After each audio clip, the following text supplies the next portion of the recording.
Hi hello నమస్తే welcome to డువాడే channel.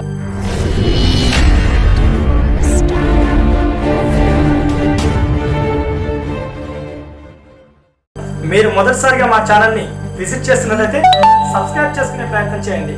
కింద red కలర్లో బటన్ కనిపిస్తుంది కదా, దాన్ని ప్రెస్ చేయండి. పక్కనే ఉన్నటువంటి బెల్ ఐకాన్ని క్లిక్ చేయండి. మా నుంచి మరిన్ని ఎన్నో మంచి వీడియోలు రావడానికి అవకాశం ఉంటుంది. విషయంలోకి వెళ్తే కష్టాలు ఎప్పుడు గొప్ప వ్యక్తులకే వస్తాయా?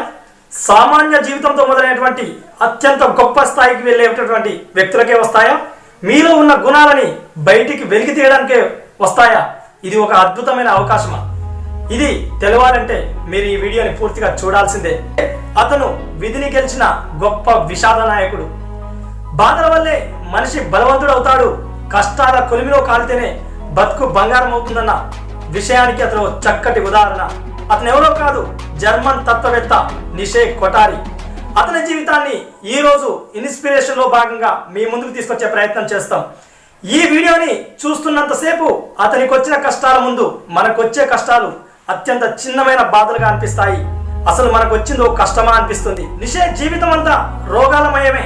ఎటొచ్చి దుఃఖంలో నుంచి గొప్ప గుణాలు ఎలా బయటపడతాయో శోధించాడు. తన తండ్రి తన ఇంటి మెట్లెత్తు వెనుకకు తూలిపడ్డాడు. అంతే, తల ఛిద్రమైపోయి కొంతకాలం పిచ్చాసుపత్రిలో గడిపి ఆ తర్వాత మరణించాడు. అదే నిషే జీవితంలో తాగినటువంటి మొదటి ఎదురు దెబ్బ. తన తండ్రి తన ముందే మరణించడం, ఆ తర్వాత ఖననం కర్మకాండలు జరగడం నిషే పసి ప్రాయాన్ని చిన్న భిన్నం చేసింది. తన మనసుని చలించిపోయాడు. అసలు ఏం జరుగుతుందో అర్థం కాలేదు. తండ్రి మరణంతో నిషే చిన్నతనంలోనే అమ్మమ్మ ఇంటికి చేరాల్సి వచ్చింది. అంతే, తన చెల్లి, అమ్మ, మేనత్తల మధ్య తన బాల్యం మొత్తం గడిపాడు. తన బాల్యంలో నిషే స్వతహాగా ఒక ముభావి, ఎవరితో మాట్లాడేవాడు కాదు. సిగ్గు బిడియం ఎక్కువ. వీటికి తోడు శారీరకంగా దుర్బలుడు. ఎప్పుడు తలపోటు వచ్చేది. దీనికి తోడు నరాల బలహీనత. ఉదయం పూట బయటికి వెళితే కళ్ళకు ఏదో తెలియని సమస్య. వెలుతురు చూస్తే చాలు కళ్ళు వాపు వచ్చేసేది. కాబట్టి ఎప్పుడు నిషే రాత్రికి మాత్రమే పరిమితమయ్యేవాడు. నైట్ మాత్రమే మెలకువతో ఉండేవాడు. పగలు మొత్తం తన జీవితాన్ని ఇంటి గదుల్లో మాత్రమే గడిపేవాడు. ఇంతటి అనారోగ్యం ఉండి దుఃఖించాలా, కృషించిపోవాలా, మరణించాలా రగిలిపోయేవాడు. ఏం చెయ్యాలో ఆలోచనకు తట్టేది కాదు. కానీ తనకు మాత్రం ఒక స్పష్టమైన అవగాహన ఉండేది. నిజంగా మనిషి మరణించడానికే పుడితే పుట్టడమే ఎందుకు అనే ఆలోచనకు వచ్చాడు. జంతువుల్లో కూడా లేనటువంటి భావన మనుషులకు ఎందుకని ఆలోచింపసాగాడు. అలాంటి ఒక తాత్విక ఆలోచనలే జర్మన్ తత్వవేత్తలో ఒక గొప్ప తత్వవేత్తగా నిషే జీవితాన్ని ప్రారంభింపజేసింది. రాత్రి సమయంలో మెలకువతో ఉండడం నిషే జీవితంలో ఓ గొప్ప మార్పు తెచ్చిందని చెప్పుకోవచ్చు. రాత్రి సమయంలో మెలకువగా ఉన్న నిషే ఎక్కువగా పుస్తకాలు చదివేవాడు. రాత్రిపూట జనసంచారం లేక అందరూ నిద్రపోయే సమయంలో తనతో మాట్లాడే వ్యక్తులు ఎవరు లేక తాను పుస్తకాలతో మాట్లాడుకునేవాడు. విధి, కర్మ, దురదృష్టం అంటూ తిట్టుకోవడం కాదు, విధిని కూడా ఎదిరించాలి, పోరాడాలి, జయించాలి అన్న తపన సెకండ్ కు పెరిగింది. ప్రతి క్షణం ఆలోచించేవాడు, అసలు ఎందుకు ఈ జీవితం, సమరం జీవన గమనం సాధించే తరుణం. సమరం జీవన గమనం సాధించే తరుణం.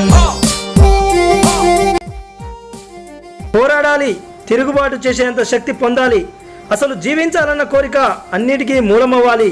నిషే భావజాలం కాలం శిక్షిస్తే లొంగి పడి ఉండడానికి మనిషి విషాదాంత నాటకాల్లోని నాయకుడు కాదు.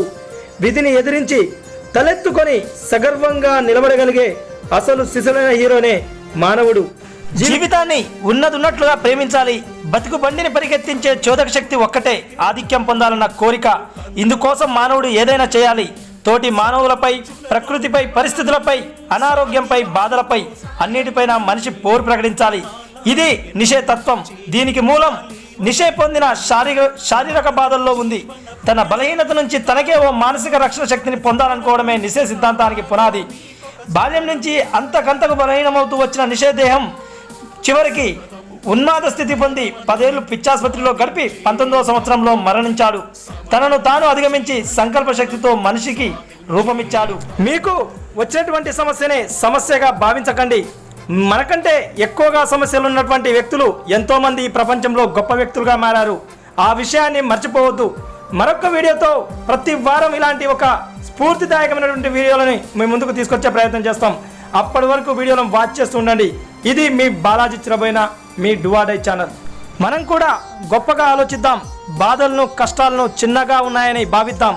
ఎట్టి పరిస్థితుల్లో లక్ష్యాలను సాధిద్దాం.